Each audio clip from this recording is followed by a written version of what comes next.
सभी छात्र छात्राओं का आज की कक्षा में हार्दिक स्वागत है। आज की कक्षा का विषय है हिंदी। जैसा कि आप सभी जानते हैं कि प्रत्येक विषय के कई उपविषय होते हैं।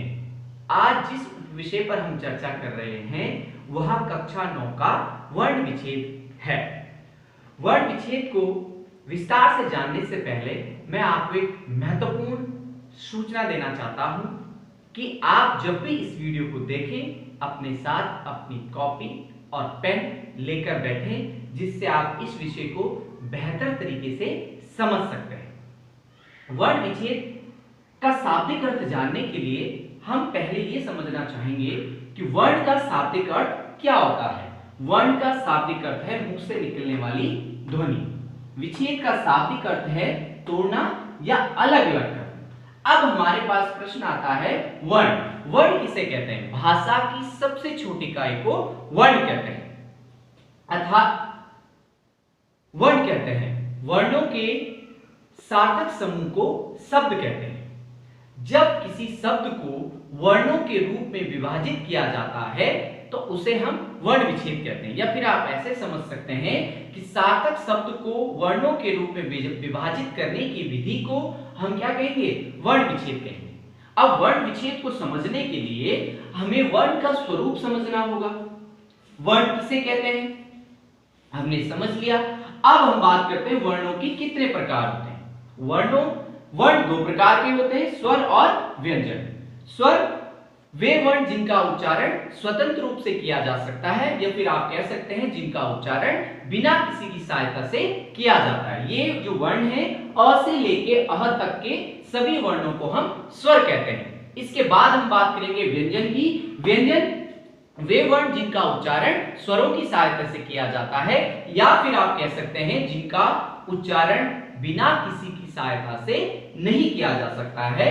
तो ये जो आपके हैं अ से लेके स्र तक होते हैं, ये सभी क्या है? व्यंजन है।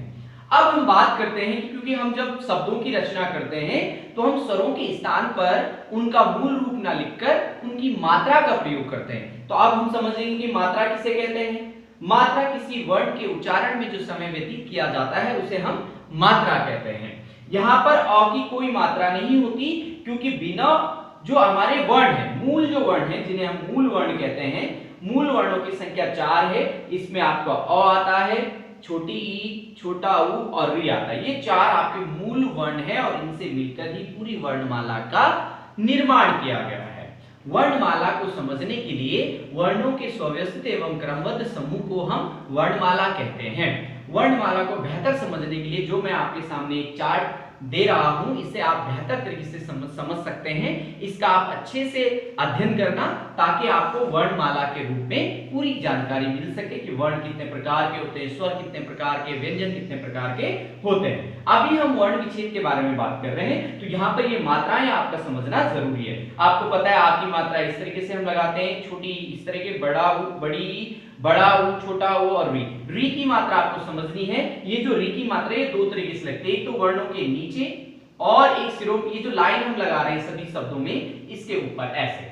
जहां पर भी आप किसी शब्द में ऐसी मात्राएं दिखेंगी तो इनके स्थान पर जब आप वर्ण विच्छेद करेंगे तो वहां आपको री का प्रयोग करना है, अर्थात ऋषि जिसे आप कहते हैं इसका प्रयोग करना है। इसके बाद आता है आई, ए, आई, ओ, औ, अंग और आहा। इनकी मात्राएं को आपको अध्ययन करना है, जैसे कि मैंने आपको बताया कि एक चार्ट में आपको दूंगा, उस पर इससे विशेष रूप से आप समझ सकते हैं। अब हमारे पास अंग और आहा होता है। इन दोनों को हम अयोगवह कहते हैं।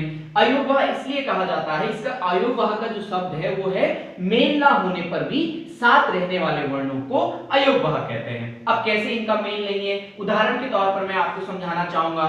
जैसे कि आपके पास क है, जैसे कि मैंने बताया कि सभी व्यंजन क से लेकर स्र तक में अगर इन क को छोड़कर किसी भी वर्ण की मात्रा नहीं है तो वहां पर क्या हो जाएगा?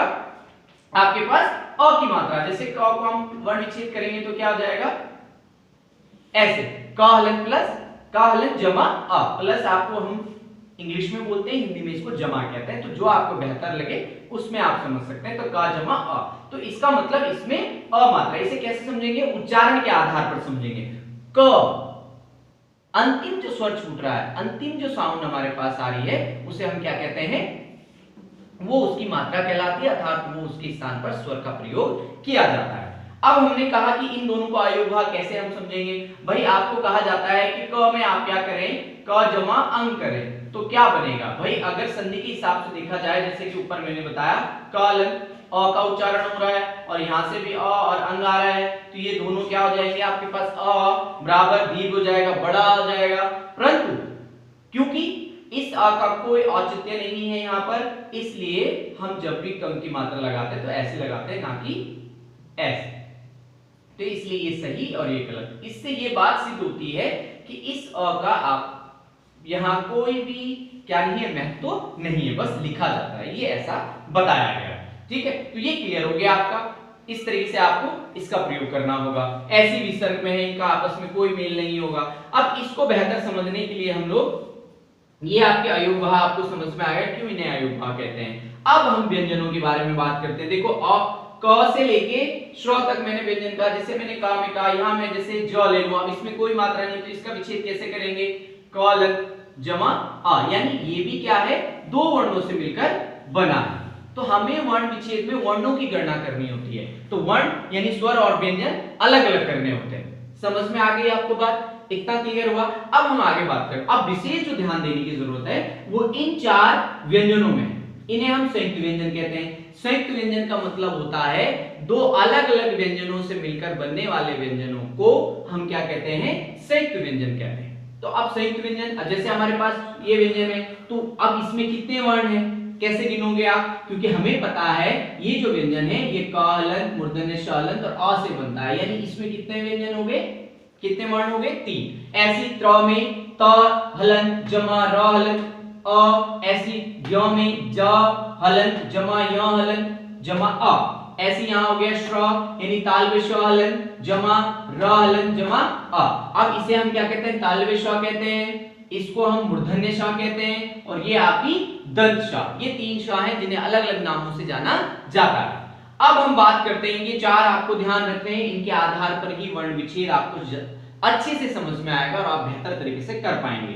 अब इसके अलावा एक अन्य होता है, जैसे हम लिखते हैं विद्या, ध्य होता है, तो ये कितने वर्णों से मिलकर बना है, इसे हम इस तरीके से विच्छेद करते हैं, यानी ये जो ध्य है द हलंत प्लस जमा य हलंत जमा अ, यानी ये भी 3 वर्णों से मिलकर बनता है। तो ये आपको पता होना चाहिए, तभी आपका वर्ण विच्छेद शुद्ध होगा और आपको सही समझ में आएगा।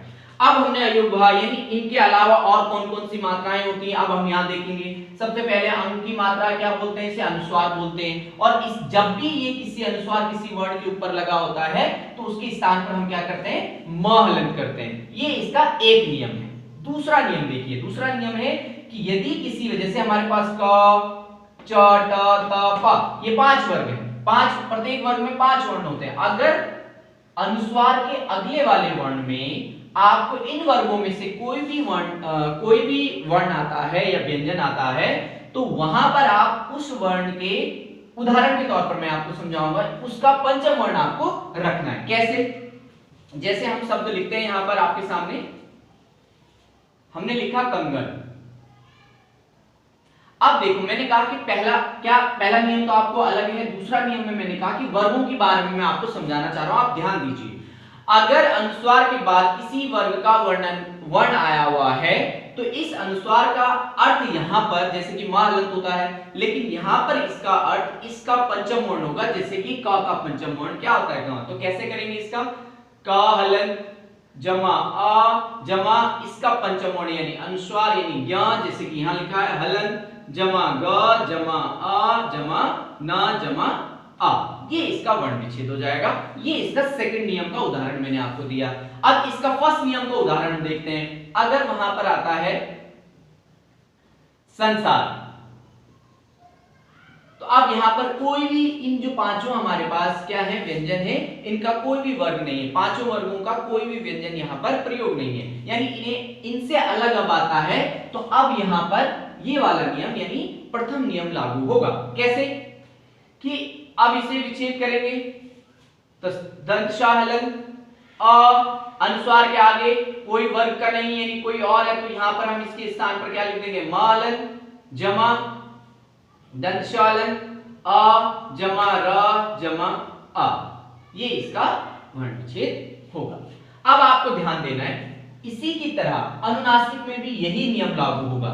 यदि किसी वर्ण के जिस वर्ण में अनुस्वार लगा है उसका अगला वाला वर्ण यदि इन 5 वर्गों का कोई भी वर्ण होता है तो उस अनुनासिक के स्थान पर आप मा हलंत का प्रयोग करेंगे। और यदि इनको छोड़कर जैसे कि यहां पर कोई और व्यंजन आ जाए तो वहां पर आप इसका मा हलंत का प्रयोग करेंगे। ठीक है, क्षमा चाहता हूं कि जब इनका कोई भी वर्ग आएगा तो वहां पर आपको क्या करना है, उसी वर्ग का पंचम वर्ण अनुनासिक अर्थात चंद्र बिंदु के स्थान पर लगाना है। समझ में आ गई बात। अब हम आगे बात करेंगे आपके पास चंद्राकार की। इसका भी एक उदाहरण मैं आपके सामने देता हूं। जैसे हम लिख देंगे आंचल,